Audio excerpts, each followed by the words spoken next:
Assalamualaikum warahmatullahi wabarakatuh. Alhamdulillah wassalatu wassalamu ala rasulillah Sayyidina Muhammad ibn Abdullah wa ala alihi wa sahbihi wa mawala. Sahabat-sahabat mudaku, adik-adik mahasiswa yang saya banggakan, dalam video ini saya akan mencoba untuk memberikan tutorial khutbah Jumat bagi khatib pemula. Tutorial ini saya tujukan bagi sahabat-sahabat muda yang ingin belajar menjadi khatib Jumat, terutama untuk mahasiswa yang nantinya terjun ke tengah masyarakat, baik nanti yang akan melaksanakan pengabdian masyarakat atau diminta masyarakat untuk mengisi khutbah Jumat di daerahnya masing-masing. Sebelum melangkah ke hal-hal yang teknis, ada baiknya kita kemukakan dulu pengertian rukun dan syarat khutbah Jumat, karena ini adalah hal yang mendasar. Oke, kita mulai dari pengertian khutbah Jumat. Kata khutbah berasal dari kosakata bahasa Arab khataba yakhtubu khutbatan, artinya berpidato atau berkhutbah. Orang yang bertindak menyampaikan khutbah disebut khatib. Hati-hati ya. Kalau salah dalam pengucapan dan penulisan bisa bermakna lain, sebab ada kata yang hampir sama kedengarannya, yakni khitbah, meminang. Orang yang meminang ditulis dalam bahasa Arab khatib. Jadi jauh sekali maknanya. Kalau khatib orang yang berkhutbah, kalau khatib orang yang meminang. Jadi sekali lagi hati-hati ya kalau salah pengucapan. Secara istilah, Yai Haji Syamsuri Siddiq mengemukakan khutbah Jumat ialah uraian, keterangan, dan pandangan yang mengandung aspek nasihat, bersumberkan ajaran Islam, dijiwai semangat ketakwaan yang dilaksanakan menjelang sholat Jumat dengan rukun dan syarat-syarat yang telah ditentukan. Mengenai rukun khutbah Jumat dalam mazhab Syafi'i ada 5. 1. Membaca hamdalah pada kedua khutbah, membaca sholawat Nabi pada kedua khutbah. 3. Wasiat takwa pada kedua khutbah, meski tidak harus dengan kata takwa, misalnya dengan kata ati Allah, taatlah kepada Allah. 4. Membaca ayat Al-Quran pada salah satu khutbah, pada khutbah pertama lebih utama. 5. Membaca doa untuk kaum mukminin dan mukminat, muslimin dan muslimat, khusus pada khutbah kedua. Nah, adapun syarat-syarat khutbah Jumat ada 6. 1. Kedua khutbah dilaksanakan mendahului sholat Jumat. 2. Diawali dengan niat. Ini menurut ulama Hanafiyah dan Hanabilah. Menurut ulama Syafi'iyah dan Malikiyah, niat bukan syarat syah khutbah. 3. Khutbah disampaikan dalam bahasa Arab. Ulama Syafi'iyah mengatakan bahwa bagi bangsa Arab, rukun-rukun khutbah wajib berbahasa Arab, sedang selain rukun tidak disyaratkan demikian. Adapun bagi kaum ajam, yakni orang yang bukan Arab, pelaksanaan rukun-rukun khutbah tidak disyaratkan secara mutlak dengan bahasa Arab, kecuali pada bacaan ayat Al-Quran. 4. Kedua khutbah dilaksanakan pada waktunya, yakni setelah tergelincirnya matahari. Jika dilaksanakan sebelum waktunya, lalu dilaksanakan sholat Jumat pada waktunya, maka khutbahnya tidak sah. 5. Khatib disyaratkan mengeraskan suaranya pada kedua khutbah. Ulama Syafi'iyah mengatakan bahwa rukun-rukun khutbah khatib disyaratkan mengeraskan suaranya. 6. Antara khutbah dan sholat Jumat tidak boleh berselang waktu lama. Nah, dilihat dari syarat dan rukunnya, khutbah Jumat tidaklah sama dengan pidato-pidato lain. Oke, kita melangkah ke persiapan khutbah. Ada ungkapan, siapa yang naik mimbar tanpa persiapan, dia akan turun tanpa penghormat. Jadi persiapan ini sangat diutamakan, sebab tanpa persiapan kita akan gagal dalam melaksanakan sesuatu, termasuk ya dalam hal ini berkhutbah. Apa saja persiapan khutbah itu? Persiapan khutbah itu ada 3. 1. Persiapan materi. 2. Persiapan fisik.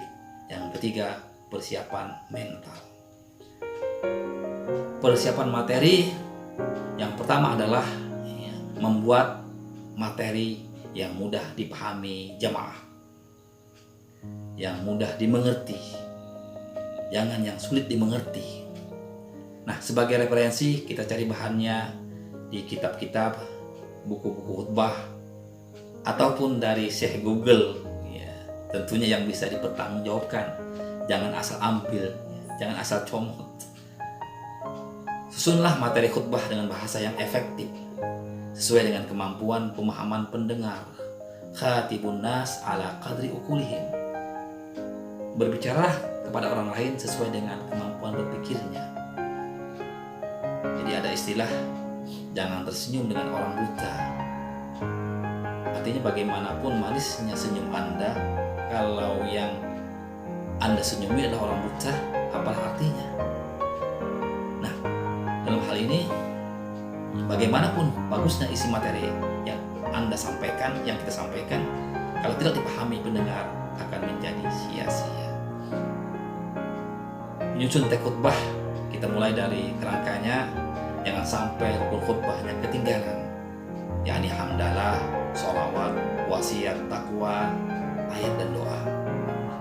Kemudian setelah kerangka dibuat, tulis materi khutbah selengkapnya dengan anggapan. Tulisan inilah yang akan disajikan secara utuh di hadapan jamaah. Kemudian mulailah kita latihan dan kita baca berulang-ulang supaya lancar dalam pengucapannya. Sini saya juga akan memberikan contoh teks khutbah, kerangka teks khutbah, mulai dari hamdalah dan sholawat sampai ke penutup khutbah kedua. Oke, yang pertama contoh hamdalah dan sholawat. Alhamdulillah, alhamdulillahi nahmaduhu wa nasta'inuhu wa nastaghfiruh wa na'udzu billahi min syururi anfusina wa min sayyiati a'malina. May yahdihillahu fala mudilla lahu wa may yudlil fala hadiya lahu. Asyhadu an la ilaha illallah wahdahu la syarika lah wa asyhadu anna Muhammadan abduhu wa rasuluh la nabiyya ba'dah. Allahumma salli wa sallim ala sayyidina Muhammad wa ala alihi wa ashabihi wa mawala amma ba'd. Kemudian ini contoh wasiat takwa. Faya ayyuhal muslimun usikum wa nafsi bi taqwallah faqad fazal muttaqun. Ittaqullaha haqqa tuqatih wa la tamutunna illa wa antum muslimun. Mari kita tingkatkan terus iman dan takwa kita. Kita laksanakan sekuat tenaga apa yang diperintahkan Allah dan menjauhi semampu mungkin apa yang dilarangnya. Nah, ini akhir khutbah pertama. Barakallahu li wa lakum fil Qur'anil azim wa nafa'ani wa iyyakum bima fihi minal ayati wa dzikril hakim wa taqabbala minni wa minkum tilawatah innahu huwas samiul alim. Aqulu qawli hadza wa astaghfirullahal azim li wa lakum wa lisairil muslimina wal muslimat wal mu'minina wal mu'minat fastaghfiruh innahu wal ghafurur rahim. Nah, ini contoh awal khutbah kedua. Alhamdulillahi ala ihsanihi wa syukru lahu ala taufiqihi wa imtinani. Asyhadu an la ilaha illallah wahdahu la syarika lah wa asyhadu anna sayyidina Muhammadan abduhu wa rasuluh ad-da'i ila ridwanih. Allahumma salli ala sayyidina Muhammad wa ala alihi wa ashabihi wa sallim tasliman katsira amma ba'd. Wa ya ayuhan nas ittaqullaha fima amara wantahu amma naha wa'lamu anna allaha amarakum bi amrin ba'da fihi bi nafsihi wa thanna bi malaikatihi bi qudsihi wa qala ta'ala inna allaha wa malaikatahu yusalluna 'alan nabi ya ayyuhalladzina amanu sallu 'alaihi wa sallimu taslima. Allahumma salli wa sallim 'ala sayyidina Muhammad wa 'ala alihi wa ashabihi wa radallahu 'anil khulafa'ir rasyidin Abi Bakrin wa Umar wa Uthman wa Ali wa an bakati sahabati wat tabi'in wa tabi'it tabi'in lahum bi ihsanin ila yaumiddin warḍu 'anna ma'hum bi rahmatika ya arhamar rahimin. Ini contoh doa khutbah. Allahumma ighfir lil mu'minina wal mu'minat wal muslimina wal muslimat al ahya'i minhum wal amwat. Allahumma 'izzal islam wal muslimin wa adhil syirka wal musyrikin wansur man nasaraddin wa khzul man khazalal muslimin wa a'li kalimatika ila yaumiddin اللهم ارفع عنا البلاء والوباء والزلازل وسوء الفتن والمحن ما ظهر منها وما بطن عن بلدنا إندونيسيا خاصة وسائر البلدان المسلمين عامة يا رب العالمين. ربنا آتنا في الدنيا حسنة وفي الآخرة حسنة وقنا عذاب النار. Ini penutup khutbah kedua. Ibadallah, innallaha ya'muru bil 'adli wal ihsan wa ita'i dzil qurba wa yanha 'anil fahsya'i wal munkari wal baghi ya'idzukum la'allakum tadhakkarun wa dzikrullahal 'azim yadhkurukum washkuruhu 'ala ni'amihi yazidkum wa la dzikrullahi akbar wallahu ya'lamu ma tasna'un. Aqimus shalah. Tadi sudah contohnya, kemudian kita melangkah ke persiapan fisiknya. Jadi setelah kita membahas persiapan materi, kita lanjutkan ke persiapan fisik. Persiapan fisik adalah usaha yang dilakukan untuk menjaga kesehatan tubuh agar selalu berada dalam kondisi prima atau sehat. Persiapan ini memberikan pengaruh dan dampak yang sangat besar pada penampilan pribadi sewaktu menyampaikan khutbah di hadapan jamaah. Persiapan fisik ini jangan dianggap sepele, ya, karena orang yang menganggap sepele sering mengalami kegagalan. Misalnya sebelum tampil khutbah banyak begadang atau memakan makanan yang bisa mengganggu tenggorokan, lalu ketika tampil suaranya terganggu dan penampilannya loyo. Kalau kondisi kita dalam keadaan sehat, maka insya Allah khutbah kita akan lancar. Isi pikiran kita akan keluar dengan sistematis dan teratur. Ekspresi wajah, pandangan mata, suara akan serasi dengan apa yang akan kita sampaikan. Itulah tadi persiapan fisik. Ya, kita melangkah ke persiapan yang ketiga, yakni persiapan mental. Persiapan mental ini adalah usaha yang dilakukan untuk menimbulkan keberanian dan kepercayaan kepada diri sendiri, sehingga melahirkan perasaan mampu untuk berbicara di hadapan orang banyak. Biasanya orang yang tidak mempersiapkan mentalnya akan berakibat demam panggung. Dalam hal ini karena di atas mimbar, ya, demam mimbar, ya.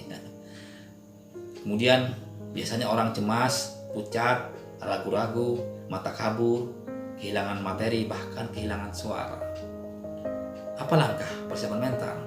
Ya, banyak berdoa, meningkatkan akhlak atau moral. Biasanya ketika kita merasa kelakuan kita kurang baik, ya, merasa kurang pede untuk memberikan nasihat kepada orang lain, maka ya tingkatkanlah akhlak dan moral kita. Ya. Insya Allah kita akan sedikit pede, ya, percaya diri. Kemudian melakukanlah dialog dengan diri sendiri. Ya. Orang lain bisa, kenapa kita tidak bisa? Ya. Padahal wajah tidak jauh beda, ya, fisik tidak jauh beda. Orang lain bisa, kenapa kita tidak bisa? Orang lain tidak bisa, kita harus bisa. Sampailah kita pada tahap penyampaian khutbah. Ini tahap inti. Sebelum kita naik ke atas mimbar, kita merasa cemas dan kadang gemetaran. Itu biasa aja, wajar. Ya, apalagi kita pertama kali naik mimbar, ya, biasanya gugup, ya. Jadi itu wajar. Hal ini sering juga dirasakan orang lain, seperti atlet sebelum bertanding, penyanyi sebelum naik panggung, dan lain sebagainya. Yang terpenting adalah kita sudah mempersiapkan segala sesuatunya, baik materi, fisik maupun mental. Selain itu, kita juga perlu menjaga penampilan, baik dilihat dari pakaian maupun sikap kita. Dari segi pakaian, kita harus bisa menyesuaikan kondisi dan situasinya. Misalnya, kebiasaan di daerah tertentu harus memakai gamis dan surban, maka kita harus menyesuaikannya. Dari segi sikap, kita harus menunjukkan sikap yang simpatik, yakni tenang, serius, dan sungguh-sungguh. Jangan sampai kita kelihatan ragu-ragu, takut, cemas, maupun sombong, ya. Biasanya ada orang yang ketika gugup itu dia kelihatan cemas. Lalu ada orang yang ingin tidak kelihatan ragu-ragu, tidak kelihatan gugup, lalu berusaha untuk menyombongkan, ya, dengan wajahnya yang agak ditomakkan ke atas gitu. Padahal itu juga tidak baik, ya, itu lebay juga, ya. Jadi yang biasa aja, ya, usahakan, ya, jangan kelihatan ragu, itu aja, ya. Jangan lebay. Dan perlu diingat, ya, teks khutbah jangan sampai ketinggalan.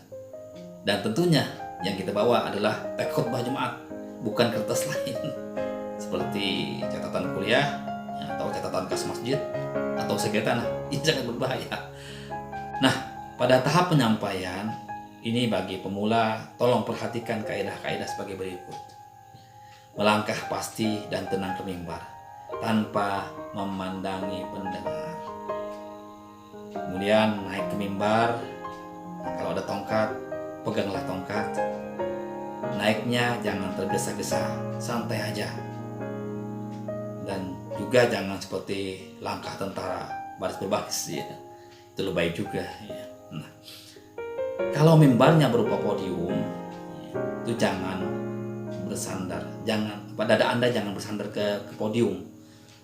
Hati-hati ya, sebab kalau dada Anda tersandar di podium, itu akan ketahuan, akan malah bertambah gugup. Jadi usahakan mundur selangkah dari podium. Kalau Anda bersandar, nanti dak-dikduknya itu kedengaran. Apalagi kalau mic-nya itu bagus, dak-dikduknya itu akan sampai kedengaran banyak orang. Ketika kita sudah mantap berdiri di atas mimbar, pandangi pendengar, kemudian bukalah khutbah dengan salam yang kuat, pasti, tenang, dan memikat. Setelah jamaah menyaut salam, lalu kita duduk dan Bilal melantunkan azan, kemudian menyampaikan tata tertib Jumat. Kemudian kita berdiri lagi untuk memulai khutbah pertama. Selama khutbah kita usahakan senantiasa membina kontak mata dengan pendengar, walaupun kita sambil membaca teks khutbah. Nah, setelah berakhir khutbah pertama, duduk sebentar dan Bilal membaca sholawat antara dua khutbah. Setelah selesai itu kita berdiri lagi dan memulai khutbah kedua. Selesai khutbah kedua, maka selesailah khutbah kita.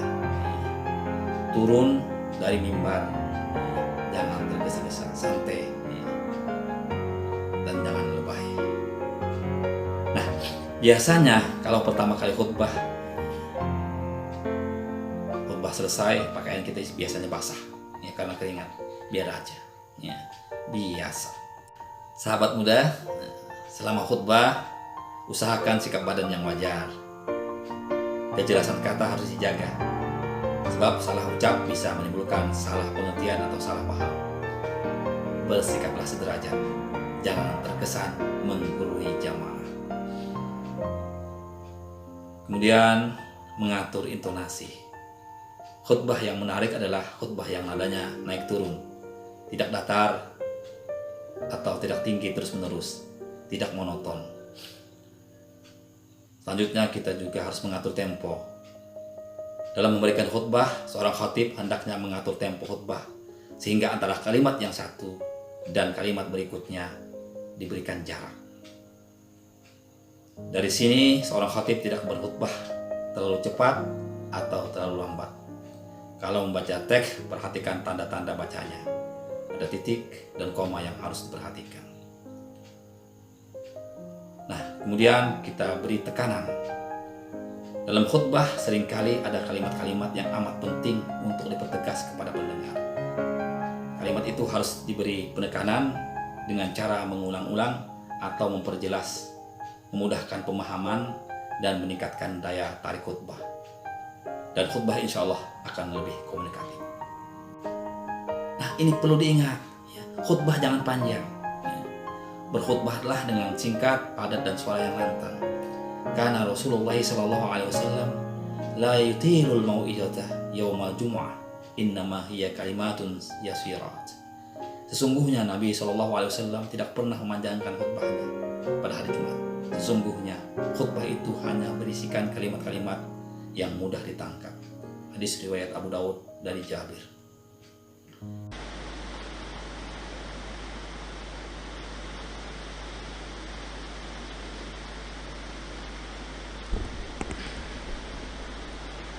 Assalamualaikum warahmatullahi wabarakatuh.